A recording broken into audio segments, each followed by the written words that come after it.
सह प्रायोजक है रवि ट्रेडिंग कंपनी। साईं प्रणाम। सिटी वन में आपका स्वागत है। आप देख रहे हैं दिन भर। मैं हूं सुजीत सिंह। आगे बढ़ने से पहले दर्शकों से एक अपील, कोविड प्रोटोकॉल का पालन करें, घरों से जब भी निकले मास्क जरूर पहनें और सुरक्षित रहें। अब एक नजर सुर्खियों पर। वरिष्ठ पुलिस अधीक्षक ने दी जानकारी, कहा आगामी त्योहार व विधानसभा चुनाव की तैयारियों को लेकर की गई समीक्षा बैठक। एडीएम वित्त ने दी जानकारी, कहा जिला प्रशासन लगातार निराश्रित असहाय लोगों में गर्म वस्त्रों का कर रहा है वितरण।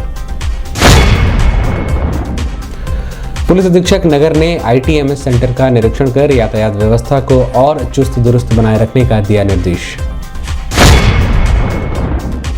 राप्ती पुल पर सफाई कर्मचारी की मौत के बाद ग्रामीणों ने बनारस हाईवे पर शव रख कर किया चक्का जाम। पुलिस अधीक्षक यातायात ने दी जानकारी, कहा शहर को जाम की समस्या से निजात दिलाने के लिए लगातार यातायात पुलिस है प्रयासरत। एडिशनल सीएमओ ने दी जानकारी, कहा जनपद के विभिन्न सीएचसी, पीएचसी व जिला चिकित्सालय सहित 340 स्थानों पर लगाया गया वैक्सीनेशन कैंप। और नेशनल एजुकेशनल सोसाइटी के तत्वावधान में 3 दिवसीय ललित कला महोत्सव का 23 दिसंबर से होगा आगाज। आगामी त्योहार के दृष्टिगत मानक के अनुरूप सुरक्षा व्यवस्था, मासिक अपराध गोष्ठी का आयोजन वरिष्ठ पुलिस अधीक्षक डॉक्टर विपिन ताड़ा के नेतृत्व में पुलिस लाइन के व्हाइट हाउस सभागार में किया गया, जिसमें वरिष्ठ पुलिस अधीक्षक ने अपराध गोष्ठी के दौरान आगामी विधानसभा सामान्य निर्वाचन को शांतिपूर्वक संपन्न कराए जाने के लिए की जा रही तैयारियों की समीक्षा, समय रहते समस्त कार्यों को संपन्न कराने का निर्देश दिया। वहीं शस्त्रों के सत्यापन की कार्रवाई एवं चुनाव में अव्यवस्था फैलाने वाले व्यक्तियों को चिन्हित कर उनके विरुद्ध निरोधात्मक कार्रवाई करने का भी निर्देश दिया। इस संबंध में सिटी वन संवाददाता से बात करते हुए वरिष्ठ पुलिस अधीक्षक डॉक्टर विपिन ताड़ा ने बताया, जनपद के सभी इंस्पेक्टर, सीओ, एसपी की चुनाव के संबंध में ट्रेनिंग की गई, जिसमें कि चुनाव के आने वाले चुनाव के संबंध में क्या तैयारी करनी है, किस प्रकार करनी है, क्या नियम कानून रहेंगे, इस बारे में जानकारी दी गई। साथ ही अपराध के बारे में, अपराध नियंत्रण के बारे में जानकारी दी गई और समीक्षा बैठक की गई, जिसमें कि सभी को दिशा निर्देश दिए गए। आने वाले सर्दी के मौसम में क्या प्रकार की गश्त की व्यवस्था रखनी है, पीआरवी की क्या व्यवस्था रखनी है, इस संबंध में सबको जानकारी दी गई। यातायात के संबंध में भी दिशा निर्देश दिए गए जी, यातायात के संबंध में भी एसपी सिटी और एसपी ट्रैफिक को दिशा निर्देश दिए गए हैं। और विशेष रूप से जो स्कूली समय है, जब बच्चों की छुट्टी होती है और जो सोमवार का दिन है, तो उस दिन विशेष ड्यूटी लगाई जाएगी और सभी थाना प्रभारियों को और पुलिस लाइन से भी अतिरिक्त पुलिस बल की ड्यूटी इसमें लगेगी और अधिकारी सभी भ्रमण पर रहेंगे। इसकी एक कार्य योजना तैयार की गई है। बदलते मौसम के साथ ही ठंड और गलन ने भी दस्तक दे दी है। ऐसे में जिला प्रशासन ने असहाय निराश्रित लोगों में लगातार गर्म वस्त्रों का वितरण कर उन्हें ठंड से बचाने की कोशिश में लगा हुआ है। वहीं दूर दराज से आने वाले यात्रियों के रात्रि प्रवास के लिए रैन बसेरों में भी मुकम्मल व्यवस्था सुनिश्चित की गई है। वहीं पर अलाव, गर्म बिस्तर सहित अन्य जरूरत के सामानों को भी उपलब्ध कराया गया है।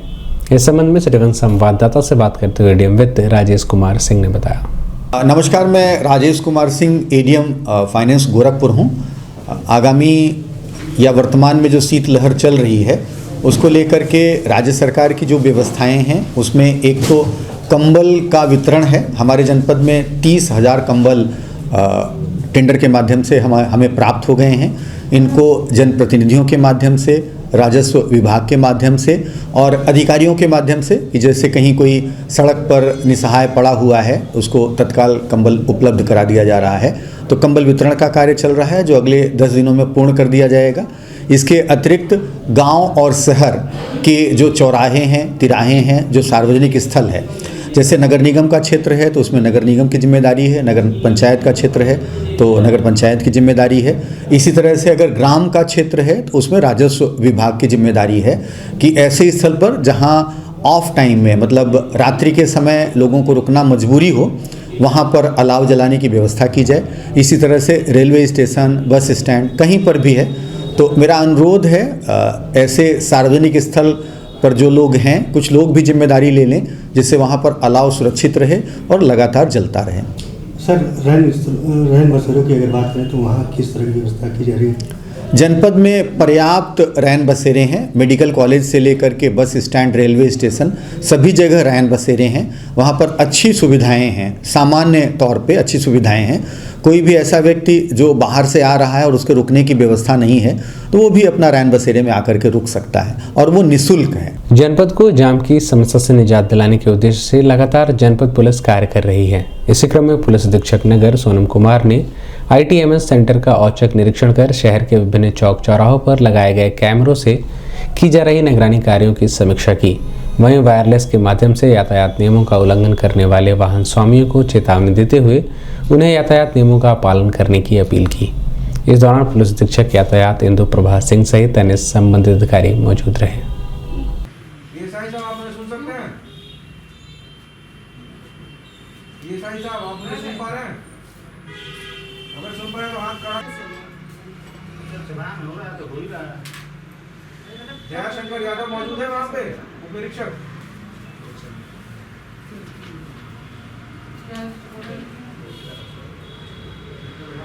भाई साहब ये ट्रैफिक के है या सिविल पुलिस भी है इसमें? अगर सिविल पुलिस वहाँ है तो हाथ खड़ा करें जरा। इस संबंध में सिटीवन संवाददाता से बात करते हुए पुलिस अधीक्षक नगर सोनम कुमार ने बताया, नगर क्षेत्र में जाम की समस्याओं की काफ़ी शिकायतें आ रही थी, इसलिए नगर क्षेत्र के हमने कंट्रोल रूम का निरीक्षण किया है अभी। और यहाँ पे जो कैमरे लगाए गए हैं, ITMS सिस्टम है, ये इंटीग्रेटेड ट्रैफिक मैनेजमेंट सिस्टम, उससे कैमरों को देखा है, उससे ड्यूटियाँ भी लगाई गई हैं, यातायात की ड्यूटियाँ लग रही हैं। सिविल पुलिस की अलग से हमने ड्यूटी चार्ट आज जारी किया है और अलग अलग चौराहों तिराहों पर उनकी ड्यूटी लगाई है, उन सबको भी चेक करा जा रहा है यहाँ से। और कैमरों से सबसे बड़ा मदद ये मिलती है कि हमें पता चलता है कि ट्रैफिक किस वजह से कहाँ जाम लग रहा है। तो पूरा का पूरा नगर क्षेत्र का हमारे पास व्यू रहता है, उसके हिसाब से हम लोग सूचना देते हैं। और इसके अतिरिक्त कुछ कैमरे ख़राब थे, नगर निगम की मदद से उनको ठीक कराया जा रहा है। जैसे TP नगर पे ख़राब था, पैडलेगंज पे भी ख़राब हो गया था, वो सबको ठीक करा लिया गया और आज सारे कैमरे वर्किंग स्थिति में आ गए। सर, जो वेंडिंग जोन घोषित किया गया शास्त्री चौक से काली मंदिर तक, यहाँ जो लोग अतिक्रमण पैदा कर रहे हैं, बेतरतीब वाहन खड़ा कर रहे हैं, इन लोगों पर क्या कार्रवाई की जाएगी? देखिए, जो अतिक्रमण करेंगे उन पर कार्रवाई होती है और नगर निगम को हम सूचना भी देते हैं इसकी, क्योंकि वो जो ज़मीन है वो नगर निगम की ही है। इसके अतिरिक्त जो भी चालान की कार्रवाई होती है या 34 पुलिस एक्ट की कार्रवाई होती है, वो सारी कार्रवाई हम करते हैं। सर, गोरखपुर जनपदवासियों से कुछ अपील करना चाहेंगे या व्यवस्था को लेकर? देखिए, गोरखपुर एक बहुत ही उभरता हुआ शहर है और यहाँ पे लोगों की संख्या बढ़ती ही जा रही है, तो काफ़ी सारी व्यवस्थाएं बनाई जा रही हैं, परंतु बिना लोगों के सहयोग के हम इसको सफल नहीं कर पाएंगे। तो आपको स्वयं इसका ध्यान देना होगा कि आप जो गाड़ी है नो पार्किंग जगह ना खड़ी करें। अगर कोई वेंडिंग जोन में नहीं है तो सड़क के किनारे आप सामान ना खरीदें, वेंडिंग जोन में जाके खरीदें। इतना अच्छा वेंडिंग जोन बनाया गया है तो बाज़ार की तरह वहाँ पे डेवलप किया जा सकता है, पर इसमें लोगों का भी हमें कंट्रीब्यूशन चाहिए होगा इसमें, तभी हम कर पाएंगे। पुलिस प्रशासन और पब्लिक तीनों मिलके ही इसको सफल बना पाएंगे। गीडा थाना क्षेत्र के राप्ती पुल पर सफाई कर्मचारी की मौत के बाद भड़के ग्रामीणों ने शव रखकर बनारस हाईवे को जाम कर दिया, जिससे घंटों आवागमन बाधित रहा। वहीं जाम की सूचना पर मौके पर पहुंचे नगर निगम व पुलिस के अधिकारियों ने काफी मान मनोबल के बाद शव को कब्जे में लेकर पोस्टमार्टम के लिए भेज दिया है।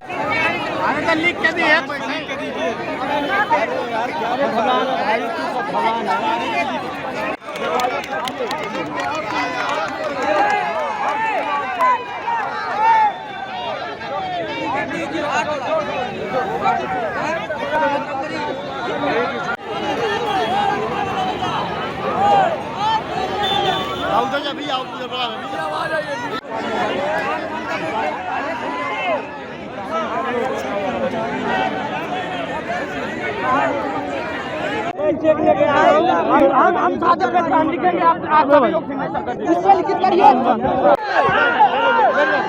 सर, हमको भरोसा नहीं है। आपने भरोसा है, चौथा मैटर है, हमको रिटर्न चाहिए sir.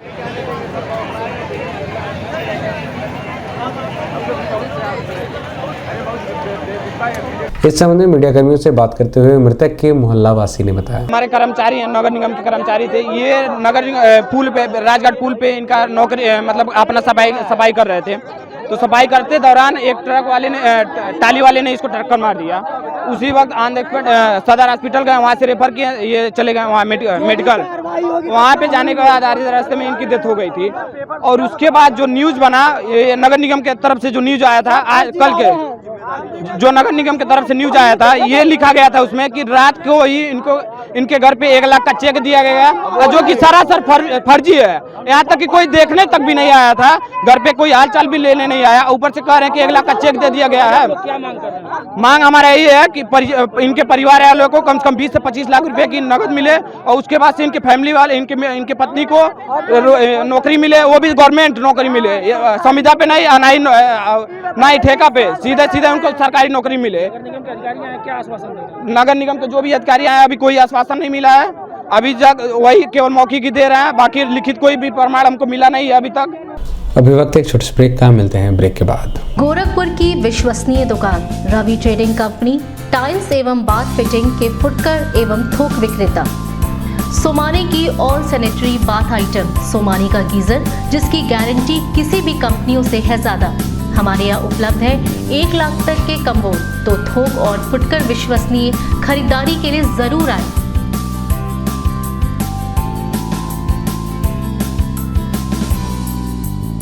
Ravi trading company, mobile number 9450144390। नमस्ते, मैं प्रिया मिर्जा। आप देख रहे हैं गोरखपुर का नंबर 1 चैनल सिटी 1। आप देख रहे हैं गोरखपुर का नंबर 1 चैनल सिटी 1। हाय, मैं ईशान और आप देख रहे हैं गोरखपुर का नंबर 1 चैनल सिटी 1। आप देख रहे हैं गोरखपुर का नंबर 1 चैनल सिटी 1। मैं हूं दिव्या दत्त। हेलो गाइस, मैं दिलजीत दोसांझ। आप देख रहे हैं सिटी 1 गोरखपुर का नंबर 1 चैनल। हेलो एवरीबॉडी, मैं हूं कृष्णा अभिषेक और आप देख रहे हैं गोरखपुर का number 1 channel city 1। Hi Manmeet, I am Hameed with Hameed bros और आप देख रहे हैं गोरखपुर का number 1 channel city 1 channel. Break के बाद आपका स्वागत है। आइए देखते हैं दिन भर। उच्च अधिकारी जनपद को जाम की समस्या से निजात दिलाने के उद्देश्य से लगातार भ्रमणशील हैं। इसी क्रम में पुलिस अधीक्षक यातायात इंदु प्रभा सिंह ने नगर क्षेत्र में भ्रमण कर अनावश्यक रोड कट, ट्रैफिक लाइट के दुरुस्तीकरण व सड़कों पर बेतरतीब खड़े वाहनों के खिलाफ अभियान चलाकर उन्हें पार्किंग स्थलों में जमा कराने के लिए चौक चौराहों पर मौजूद यातायात कर्मियों को निर्देशित किया। वहीं उन्होंने कहा कि यातायात व्यवस्था निर्बाध सुचारू रूप से संचालित रहे, इसका विशेष ध्यान रखा जाएगा।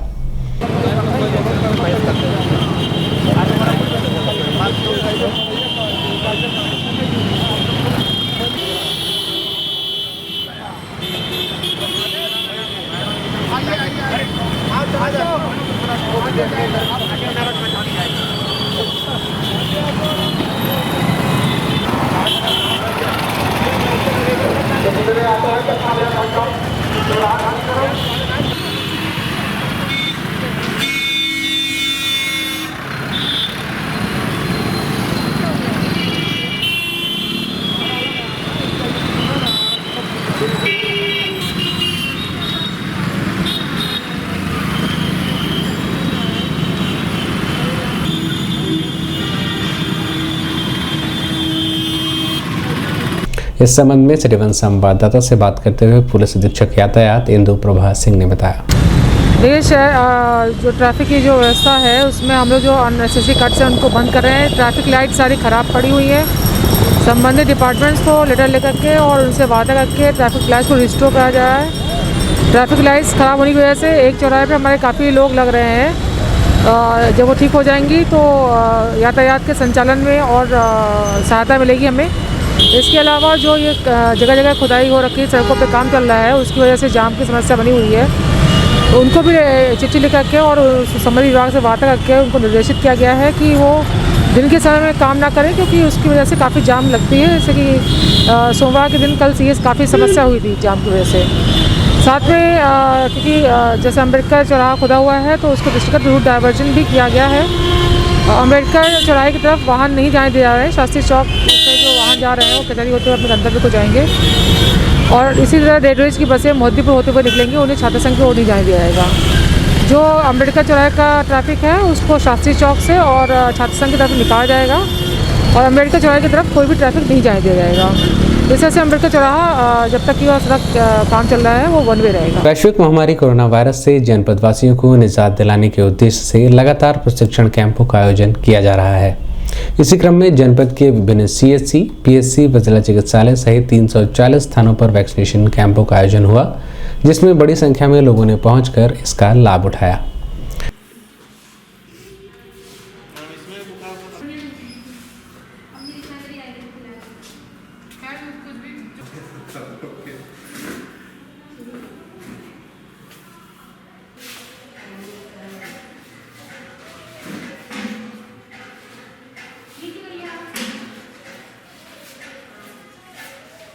इस संबंध में सिटी वन संवाददाता से बात करते हुए additional CMO doctor Neeraj Pandey ने बताया। आज कुल 340 जगहों पर कोविड टीकाकरण का काम किया जा रहा है। हमारी टीमें प्रत्येक गांव, प्रत्येक शहर के वार्ड में जाकर घर घर घूमकर हर घर दस्तक देकर लोगों की जानकारी ले रही है। जिन लोगों का पहला डोज छूटा हुआ है उनको पहला डोज लगा रही है और जिन लोगों को पहला डोज लग चुका है, दूसरे डोज का समय हो गया है, उनको दूसरा डोज का टीका लगाया जा रहा है। सर, देखने में आ रहा है जो सेकेंड डोज वाले लोग हैं उनकी संख्या कम देखी जा रही है, ऐसा भी है क्या कुछ? नहीं, सेकेंड डोज वालों की संख्या कम इसलिए आपको दिख रही है कि जितना हम फर्स्ट डोज लगाएंगे उसी के अनुपात में भी तो सेकेंड डोज लगाएंगे। और जब 84 दिन बीत जाएगा कोविशील्ड के मामले में और 28 दिन कोवैक्सीन के मामले में, तभी वो टीकाकरण के लिए योग्य होंगे। अब तक सर कितने लोगों को वैक्सीनेशन कर चुके होंगे आप? अब तक हम लोगों ने 42 लाख से ज़्यादा डोज एडमिनिस्टर कर लिया है। इसमें 26 लाख फर्स्ट डोज और 16 लाख सेकेंड डोज। पहले की अपेक्षा क्या लोग अब जागरूक हुए हैं इस कोविड टीकाकरण को लेके? लोग शुरू में भी जागरूक थे, लोग अभी भी जागरूक हैं। कुछ भ्रांतियां थी, कुछ डर था, जिसको कि हम लोग जाकर दूर कर रहे हैं, उनके पास जा रहे हैं और लोग टीकाकरण करा रहे हैं। नेशनल एजुकेशनल सोसाइटी पिछले 122 वर्ष से लगातार शिक्षण के क्षेत्र में कार्य कर रही है। यहाँ संस्थानों में लगभग 9000 विद्यार्थी अध्ययनरत हैं। संस्थान विज्ञान वर्ग के विषयों में अध्ययन के लिए विशेष रूप से जाना जाता है। विद्यार्थियों के सर्वांगीण विकास के लिए हर वर्ष के अंत में अपने पूर्व पदाधिकारियों की स्मृति में महात्मा गांधी इंटरमीडिएट कॉलेज में ललित कला महोत्सव का आयोजन किया जाता है। इस वर्ष कुल 11 प्रतियोगिताएं निबंध, चित्रकला, वाद प्रतिवाद, स्वचरित्र काव्य, एकांकी, क्विज, रंगोली, समूह नृत्य, एकल गायन, हैंडक्राफ्ट एवं पाक कला आयोजित किया जा रहा है, जिसका शुभारंभ 23 दिसंबर को प्रेम रंजन सिंह द्वारा किया जाएगा। वहीं समापन 25 दिसंबर को पुरस्कार वितरण के साथ होगा। कार्यक्रम के संबंध में पत्रकार वार्ता कर नेशनल एजुकेशनल सोसाइटी के सचिव मंकेश्वर नाथ पांडे ने बताया। 1973 में नेशनल एजुकेशनल सोसाइटी ने अपने पूर्व सचिव राय बहादुर राम नारायण लाल और महात्मा गांधी पीजी कॉलेज के संस्थापक प्रबंधक स्वर्गीय हरनारायण लाल जी की स्मृति में एक चित्रकला प्रतियोगिता प्रारंभ की थी और वह यात्रा लगभग 48 वर्षों में आगे बढ़ते बढ़ते इस रूप में अब आ चुकी है कि पूरा हमारे सभी संस्थान, Mahatma Gandhi inter college, Mahatma Gandhi PG college, Ramnarayan लाल कन्या इंटर कॉलेज, छात्रावास और Prakash Raj institute of computer technology मिलकर महात्मा गांधी इंटर कॉलेज के परिसर में यह 3 दिवसीय कला उत्सव का आयोजन कर रहे हैं। इस बार का यह कला उत्सव सोसाइटी ने समर्पित किया है आज़ादी के 75 वर्ष यानी अमृत महोत्सव के नाम, और जो विषय हम लोगों ने रखे हैं इस प्रतियोगिता में अन्य उसमें भी इस बात का ध्यान रखा गया है कि हम लोग उन बातों की चर्चा करें जो हमारी आज़ादी स्वतंत्रता से संबंधित है।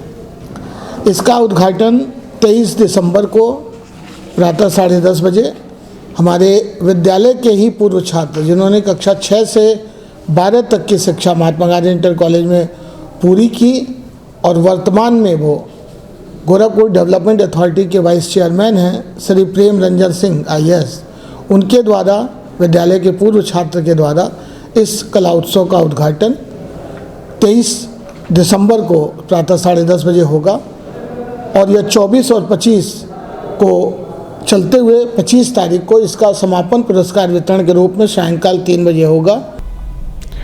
दिन भर में बस इतना ही। आइए नजर डाल लेते हैं आज की सुर्खियों पर। वरिष्ठ पुलिस अधीक्षक ने दी जानकारी, कहा आगामी त्योहार व विधानसभा चुनाव की तैयारियों को लेकर की गई समीक्षा बैठक।